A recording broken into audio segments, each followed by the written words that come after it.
আসসালামু আলাইকুম। আচ্ছা, দেশের সরকার যিনি আছেন তিনি কেন যেন দেশের মানুষের বিপক্ষে সবসময় সিদ্ধান্ত নেন। কেননা দেশের এত মানুষ, দেশে 59% মানুষ দেশের পক্ষে, গণভোটের পক্ষে রায় দিয়েছে, সংস্কারের পক্ষে রায় দিয়েছে, যেটা আপনাদের 31 দফার মধ্যেও ছিল। সেটাও আপনারা মানলেন না। সেটা আপনারা দেশের মানুষের বিপক্ষে গিয়ে, আপনাদের 31 দফার বিপক্ষে গিয়ে সেটা আর বাস্তবায়ন করলেন না। আপনারা সংসদে গিয়ে বললেন এটা আপনারা ভয়ে করেছেন, যদি নির্বাচনটা না হয় তার জন্য আপনারা সেই গণভোটের পক্ষে হ্যাঁ ভোট দিতে বলেছেন। তারপর আসি আছিয়া হত্যার যে আছিয়া দর্শনের যে মামলাটা, সেখানেও সারা দেশের মানুষ আছিয়ার পক্ষে বিচার চাইলো, দর্শনের বিচার চাইলো, কিন্তু সরকার এখন পর্যন্ত বিচারটা দিল না, বিচারটা করলো না। যার কারণে এখন আবার রামিসা দর্শন হলো। সেটারও বিচার যদি আপনারা করতেন, সে দেশের মানুষের পক্ষে যাইতেন, আপনারা দেশের মানুষের পক্ষে গিয়ে রামিসার বিচারটা করতেন, দর্শনের বিচারটা করতেন।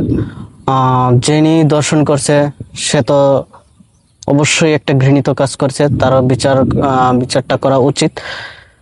আপনারা যা গড়িমসি করতেছেন, যা সময় ক্ষেপণ করতেছেন, যা সিদ্ধান্ত নিতেছেন, সেখানে আমরা ধরেই নিয়েছি আপনারা আসামিকে বাঁচিয়ে দিবেন। এক্ষেত্রে এখানে দোষী সাব্যস্ত করবেন হচ্ছে রামিসার মাকে, রামিসার বাবাকে। কেননা তারা কেন মেয়ে হিসেবে জন্ম দিল, একটি মেয়ে সন্তান জন্ম দিল কেন, সেটাই তাদের এখন মনে হয় অপরাধ। আপনারা সেটাকে অপরাধ হিসেবে তৈরি করার জন্যই আপনারা বিভিন্ন পদক্ষেপ নিচ্ছেন।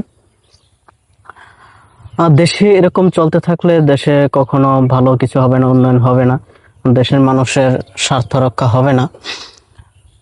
আপনারা রামিসার মাকে মিথ্যাবাদী বললেন, যিনি তার সন্তানের লাশ দেখলেন, তার সন্তানের মাথা কাটা দেখলেন, তার সন্তানের